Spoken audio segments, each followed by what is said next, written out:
Afghan forces کی جانب سے نوشکی میں پاک افغان بارڈر پر غزنالی سیکٹر میں جارحیت کی گئی۔ افغان فورسز کی جانب سے پاکستان کی پوسٹوں پر فائرنگ کی گئی۔ ذرائع کا کہنا ہے کہ پاکستان کی طرف سے جارحیت کا منہ توڑ جواب دیا گیا۔ پاکستان نے جوابی کارروائی میں افغان چوکیوں کو نشانہ بنایا۔ سیکیورٹی ذرائع کے مطابق فائرنگ کا تبادلہ پاک فورسز کی جانب سے باڑ کی مرمت کے دوران پیش آیا۔ پاکستان نے مؤثر کارروائی کرتے ہوئے افغان فورسز کے خلاف بھرپور جوابی کارروائی کی۔ پاک فورسز کی جوابی کارروائی میں افغان فورسز کو بھاری نقصان اٹھانا پڑا۔ ذرائع کا کہنا ہے کہ پاکستان کا اپنی سرحدوں کی حفاظت کے لیے مؤثر اقدامات کا سلسلہ جاری رہے گا۔ نیب نے کرپشن اسکینڈل میں سابق وزیر اعلیٰ پنجاب چودھری پرویز الہی اور دیگر ملزمان کے خلاف کیس میں بڑی ریکوری کر کے رقم پنجاب حکومت کے حوالے کر دی۔ ترجمان نیب لاہور کی جانب سے جاری بیان میں کہا گیا کہ ریکوری سابق وزیر اعلیٰ پنجاب پرویز الہی اور دیگر کے خلاف ٹھیکوں میں کک بیکس کیس میں ہوئی۔ ڈپٹی چیئرمین نیب نے 3 کروڑ 68 لاکھ روپے کا چیک پنجاب حکومت کے حوالے کیا۔ 1 کروڑ 72 لاکھ روپے سابق چیف فائنینشیل آفیسر اکرم نوی سے پلی بارگین میں وصول کیے گئے۔ چیف جسٹس قاضی فائز عیسیٰ نے ڈیمز فنڈ کیس کی سماعت کے دوران ریمارکس دیے کہ پاکستان میں بہت سے کام بغیر آئین اور قانون کے ہی ہو جاتے ہیں۔ ڈیمز فنڈ کیس کی سماعت چیف جسٹس قاضی فائز عیسیٰ کی سربراہی میں 3 رکنی بینچ نے کی۔ ترسیلات زر میں اضافہ، پاکستانیوں نے 3 ماہ میں IMF کے 3 سالہ پروگرام سے زائد رقم بھیج دی۔ پاکستان کی ترسیلات زر ستمبر 2023 کے مقابلے 29% زائد رہی۔ سعودی عرب سے ستمبر میں 68 کروڑ ڈالر بھیجے گئے، جبکہ متحدہ عرب امارات سے ستمبر میں 56 کروڑ ڈالر پاکستان بھیجے گئے۔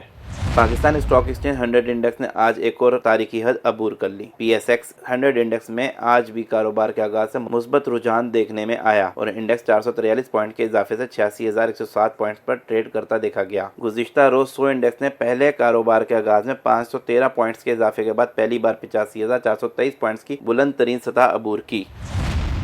ملک کے معاشی اور سیاسی استحکام کو یقینی بنانے کے لیے حکمران ٹرائیکا یعنی صدر مملکت آصف علی زرداری، وزیر اعظم شہباز شریف اور army chief general Asim Munir میں اتفاق رائے پایا جاتا ہے۔ باخبر ذرائع کے مطابق تینوں نے اس بات پر اتفاق کیا ہے کہ پاکستان کو غیر مستحکم کرنے اور بحالی کی جانب گامزن ملکی معیشت کو خطرے میں ڈالنے کی اجازت کسی کو نہیں دی جائے گی۔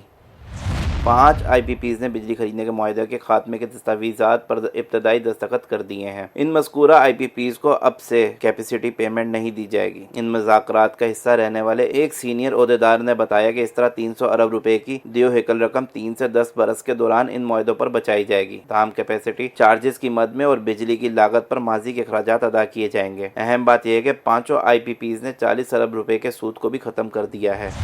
چیئرمین کورنگی ٹاؤن محمد نعیم شیخ کے زیر تمام فلسطینیوں سے اظہار یکجہتی کے لیے اور اسرائیل کی بربریت اور بمباری سے خواتین اور بچوں کی شہادتوں کے خلاف احتجاجی ریلی منعقد کی گئی۔ ریلی میں سیکریٹری اطلاعات ضلع کورنگی احمد رضا، نائب صدر ضلع کورنگی شیراز وحید، اپوزیشن لیڈر محمد ہارون، سر معیز الدین، جماعت اسلامی کے عہدیداران، سٹی ایریا کی تنظیم، کورنگی ٹاؤن کی UCs کے چیئرمین اور وائس چیئرمین، اراکین کونسل، TMC کورنگی کے افسران اور بڑی تعداد میں عوام نے شرکت کی۔ چیئرمین کورنگی ٹاؤن نعیم شیخ نے کہا کہ مسجد اقصی مسلمانوں کا قبلہ اول ہے، اس کی حفاظت کی ذمہ داری تمام مسلمانوں پر فرض ہے۔ یہ ہر اس باضمیر، غیور اور شجاع کا فرض ہے کہ اسرائیلی بربریت کے خلاف آواز اٹھانا اخلاقی اور انسانی فریضہ ہے۔ ریلی میں اسرائیل کے خلاف اور فلسطینیوں کے حق میں نعرے بازی کی گئی۔ احتجاجی ریلی کے اختتام پر فلسطین کی عوام کے لیے دعائیں بھی کی گئیں۔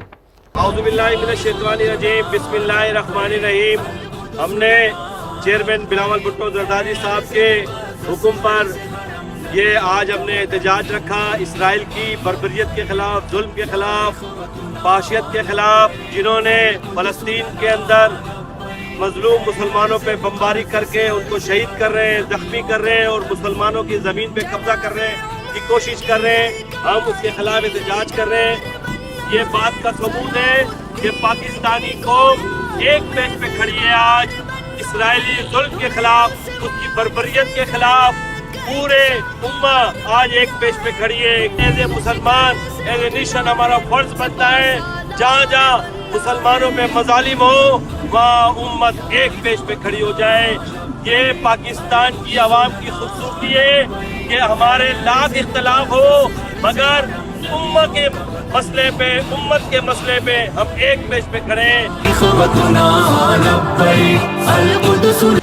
بالی ووڈ اداکار اور پروڈیوسر اجے دیوگن نے ماضی کی یادگار کا قصہ سناتے ہوئے انکشاف کیا کہ ایک مرتبہ انہوں نے مادھوری ڈکشت کو دیکھتے ہوئے سگریٹ منہ پر لگا لی تھی، دلکش مسکراہٹ والی بالی ووڈ حسینہ مادھوری کے مداح نہ صرف عام لوگوں بلکہ ساتھی اداکار بھی ہیں۔ اس بات کا اندازہ اجے دیوگن کے انکشاف سے لگایا جا سکتا ہے۔ اجے دیوگن نے ہنستے ہوئے بتایا کہ 2001 میں ایک فلم کی شوٹنگ شروع ہوئی تھی اور ہم سب ایک کمرے میں بیٹھے تھے، میں جوس اور ساتھ میں سگریٹ پی رہا تھا۔ اجے نے کہا کہ اتنے میں مادھوری دکشت کمرے میں داخل ہوئیں، میں نے انہیں دیکھا اور دیکھتا ہی رہ گیا، وہ اتنی خوبصورت تھی کہ ان کے آنے سے کمرے کا ماحول ہی بدل گیا، میں نے سگریٹ پینے کی بجائے الٹی منہ پر لگا لی جس سے چہرہ جل گیا۔ دوران گفتگو مادھوری سمیت اجے دیوگن نے سب کو اپنے چہرے پر موجود نشان بھی دکھایا۔ اجے دیوگن نے کہا کہ یہ دیکھیں مادھوری کا نشان آج بھی میرے چہرے پر ہے، میں اسے مادھوری دکشت کا نشان کہتا ہوں، جس پر اداکارہ سمیت دیگر فنکاروں نے بھی کہکا لگا دیا۔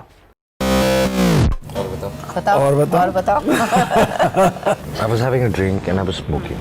تو یہ بھی آئی، یہ بھی بیٹھی، یہ اتنی خوبصورت لگ رہی تھی اور میں ان کو دیکھ رہا تھا اور میں نے غلطی سے وہ سگریٹ الٹی لگا لی۔ ایو وہ مارک ابھی بھی ہے، bird there is a mark here, there is a scar which is there. تو یہ ان کا اسکار ہے۔ یہ تو میری یاد لے کے گھوم رہے ہیں۔ بالی ووڈ کے سینئر اداکار ریکھا اور بگ بی امیتابھ بچن کے تعلقاتی خبریں سوشل میڈیا پر گردش میں رہی ہیں۔ میڈیا رپورٹس کے مطابق ریکھا نے کہا کہ جیا کو پہلے میری امیتابھ سے دوستی سے کوئی اعتراض نہیں تھا، لیکن جب انہیں پتا چلا کہ امیتابھ جذباتی طور پر اس رشتے میں ملوث ہیں تو اس سے جیا کو تکلیف پہنچی اور انہوں نے مجھے فون کر کے کھانے پر بلایا جہاں امیتابھ سے متعلق ہر چیز پر بات کی۔ میڈیا رپورٹس کے مطابق جیا بچن نے اداکارہ ریکھا کو الٹیمیٹم دیتے ہوئے کہا کہ چاہے کچھ بھی ہو جائے میں امیت کو کبھی نہیں چھوڑوں گی۔ میڈیا رپورٹس کے مطابق ریکھا نے جیا بچن کی دھمکی کے بعد امیتابھ سے دوری اختیار کرنے کا فیصلہ کیا اور پھر دونوں کبھی ایک ساتھ اسکرین پر نظر نہیں آئے۔